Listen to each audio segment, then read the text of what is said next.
राजकुमारों की प्रतियोगिता शुरू होती है तो देखा जाता है कि सबसे लापरवाह और बेवकूफ किस्म का एक राजकुमार गलती से एकदम सही निशाने पर तीर मारकर प्रथम आ जाता है। ये देखकर मेरिडा बड़ी मुसीबत में पड़ जाती है। तब वह अपनी समझदारी से एक अनोखा फैसला लेती है, वह खुद भी इस प्रतियोगिता में हिस्सा लेगी। चूंकि आए हुए राजकुमार सभी अपने परिवार की ज्येष्ठ संतान थे और मेरिडा भी डेनब्रोक परिवार की पहली संतान थी, इसलिए वह सारे नियमों को तोड़कर खुद अपनी प्रतिस्पर्धी बनकर मैदान में उतर पड़ती है। वह अपनी कसी हुई पोशाक को फाड़ देती है और अद्भुत कुशलता से निशाना साधकर उस बेवकूफ राजकुमार को भी हराकर पहला स्थान हासिल कर लेती है। नतीजतन गणितीय नियम के अनुसार कोई भी राजकुमार अब राजकुमारी से शादी के योग्य नहीं रहता। बेटी की ऐसी ढिठाई देखकर रानी एलिनोर बहुत ज्यादा क्रोधित हो जाती हैं और मेरिडा को कड़े शब्दों में डांटने लगती हैं। बहस के एक मोड़ पर रानी गुस्से में आकर मेरिडा का पसंदीदा धनुष आग में फेंक कर जला देती हैं। इससे मेरिडा को गहरा दुख और ठेस पहुंचती है और वह अपने घोड़े पर सवार होकर महल छोड़कर जंगल की तरफ भाग जाती है। जंगल में जाते समय एंगस अचानक जोर से ब्रेक मारता है, जिससे मेरिडा घोड़े से गिरकर एक प्राचीन पत्थर की मूर्तियों के घेरे के अंदर जा गिरती है। ऐसे रहस्यमयी और सन्नाटे भरे माहौल में अचानक मेरिडा को फिर से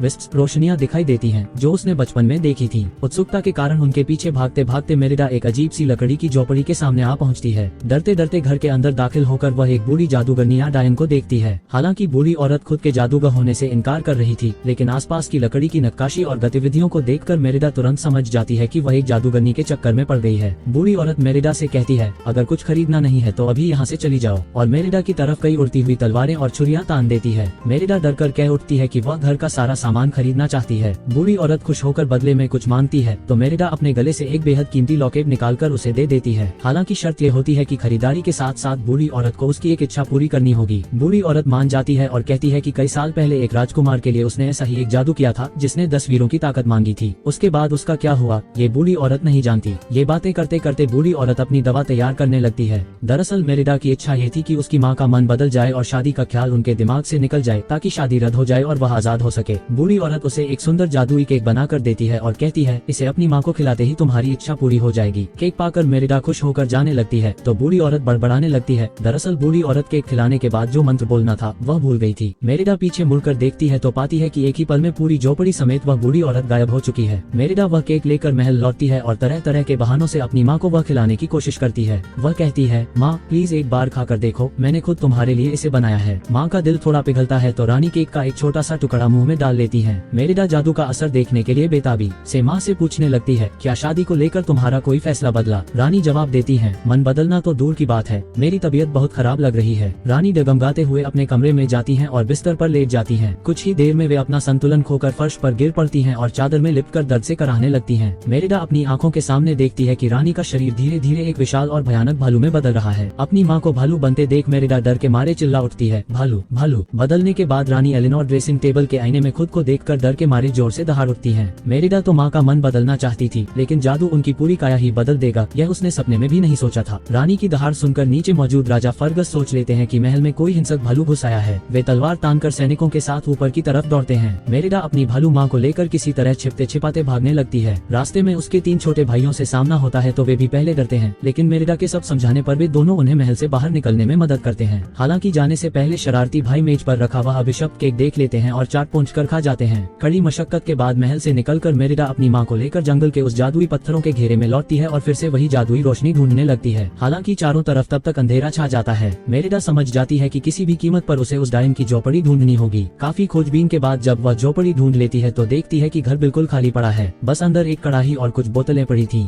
मेरिडा एक बोतल का तरल कड़ाही में उड़ेलती है तो वहाँ उस बूढ़ी औरत का एक जादुई वॉइस मैसेज उभरता है। बूढ़ी औरत बताती है, दूसरी सूर्योदय के बाद इस जादू का असर हमेशा के लिए पक्का हो जाएगा, यानी इसके बाद रानी कभी भी इंसान नहीं बन पाएंगी। हालांकि बूढ़ी औरत एक समाधान का इशारा देते हुए कहती है, अगर किस्मत बदलना चाहती हो तो टूटे हुए रिश्ते के बंधन को फिर से जोड़ दो। इतना कहते ही पूरी झोपड़ी फिर से गायब हो जाती है और जंगल में फिर सन्नाटा छा जाता है। अपनी गलती का एहसास होने पर मेरिडा फूट फूट कर रोने लगती है। उस रात भारी बारिश होने के कारण वे एक पहाड़ी गुफा में शरण लेते हैं।